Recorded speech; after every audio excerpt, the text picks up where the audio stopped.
പൂക്കി മുഖ്യന്റെ ബഡായും കേട്ട് വണ്ടി ഓൾട്രേഷൻ ചെയ്ത രണ്ട് ചെറുപ്പക്കാരുടെ അവസ്ഥ ദേ സോഷ്യൽ മീഡിയയിൽ വന്നിട്ടുണ്ട്. കഷ്ടം തന്നെ മുതലാളി, കഷ്ടം തന്നെ.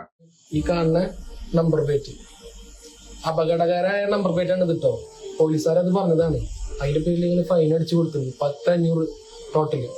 ഈ നമ്പർ പ്ലേറ്റിനാണ് ഫൈൻ അടിച്ചു കൊടുത്തത്.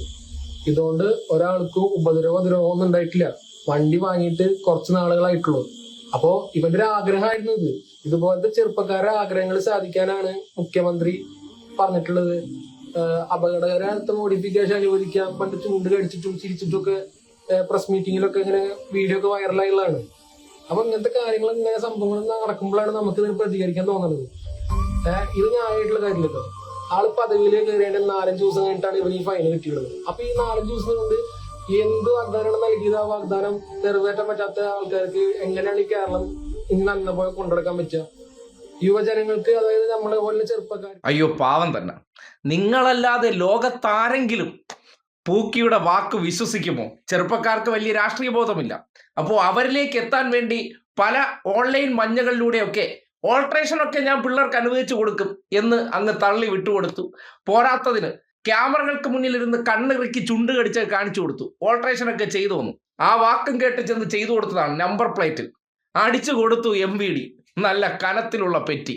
അപ്പോഴാണ് ഇതേ സോഷ്യൽ മീഡിയയിൽ വന്നിട്ട് ഇങ്ങനെയൊക്കെ നിങ്ങൾ ഡയലോഗ് പറഞ്ഞ് പറ്റിക്കുന്ന കാര്യത്തെക്കുറിച്ചൊക്കെ ആ പയ്യന്മാർ ചോദിക്കുന്നത്. ഈ നാട്ടിലെ മറ്റ് ചെറുപ്പക്കാരായ പയ്യന്മാരോട് പറയാനുള്ളൊരു കാര്യം, വാഹനത്തിന്റെ ഓൾട്രേഷൻ നിയമം കേന്ദ്ര നിയമമാണ്. പ്രത്യേകിച്ച് വാഹനവുമായി ബന്ധപ്പെട്ട നിയമങ്ങൾ ഉണ്ടാക്കുന്നതും അതിവിടെ ഇരുന്ന് കണ്ണിറുക്കി ചുണ്ട് കടിച്ച് കാണിച്ചാലൊക്കെ നിങ്ങൾക്കൊരു വ്യക്തി ഇങ്ങനെ വാക്കാൽ തരുന്ന അനുമതിയും കേട്ടുകൊണ്ട് നിയമം അറിയാതെ ചെന്ന് ഓൾട്രേഷൻ ചെയ്തിട്ട് അയ്യോ ഞങ്ങളുടെ പൂക്കി പറഞ്ഞല്ലോ എന്ന് പറഞ്ഞാൽ ഇതുപോലുള്ള വലിയ യമണ്ടം പെറ്റി അടിച്ച് കൈ കിട്ടും. അതായത് നിയമങ്ങൾ മാറ്റണമെന്നുണ്ടെങ്കിൽ അത് കോടതികൾ തീരുമാനിക്കണം, അല്ലെങ്കിൽ കേന്ദ്രം ലോക്സഭയിൽ പുതിയ നിയമം പാസ്സാക്കണം. അല്ലാതെ ഈ നിയമങ്ങളൊന്നും മാറില്ല. പൂക്കി അടിച്ച ഡയലോഗ് എന്ന് പറഞ്ഞാൽ ആ സന്ദർഭത്തിൽ എങ്ങനെയാണ് ആൾക്കാരെ കയ്യിലെടുക്കാൻ പറ്റുന്നത്, ആ നിലയ്ക്ക് പുതിയ പിള്ളേർക്ക് ഓൾട്രേഷൻ ചെയ്യുന്നതിലൊക്കെ താല്പര്യമുണ്ട്. അപ്പൊ അവരുടെ വോട്ട് കിട്ടാൻ എന്ത് ചെയ്യണം? ഞാൻ ഓൾട്രേഷനൊക്കെ സമ്മതിച്ചു തരാം. എന്നിട്ട് ഇനിയിപ്പോൾ ഇതിനെക്കുറിച്ച് ചോദിക്കുകയാണെങ്കിൽ ഉറപ്പായിട്ടും നമ്മുടെ പൂക്കി മുഖ്യമന്ത്രി പറയാൻ പോകുന്ന മറുപടി, എനിക്ക് ഓൾട്രേഷൻ ചെയ്യുന്നതിൽ യാതൊരു എതിർപ്പുമില്ല, നിങ്ങൾ ചെയ്തോ എന്ന് ഞാൻ പറയും. എൻ്റെ ആഗ്രഹം അതാണ്, നിങ്ങൾ അത് ചെയ്ത് കാണുന്നത് എനിക്ക് ഇഷ്ടമാണ്. പക്ഷെ എന്ത് ചെയ്യാം, നിങ്ങൾ എൻ്റെ വാക്കും കേട്ടോണ്ട് ചെയ്തു കഴിഞ്ഞാൽ MVDക്ക് നിയമത്തിനോ അത് ഇഷ്ടമില്ലെങ്കിൽ എനിക്കൊന്നും ചെയ്യാൻ പറ്റില്ല.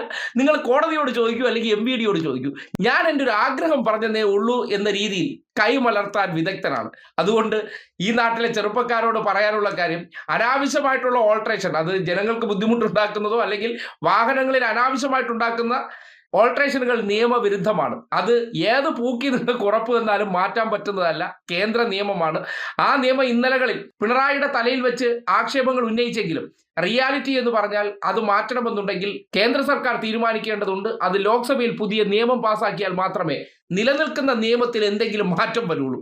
അല്ലാതെ പൂക്കി കണ്ണിറുക്കി ചുണ്ടുകടിച്ച് കാണിച്ചാൽ അതും കേട്ടുകൊണ്ട് പോയാൽ നിങ്ങളുടെ പോക്കറ്റ് കീറുമെന്നതിന്റെ തെളിവാണ് ആ ചെറുപ്പക്കാരുടെ പ്രതികരണം.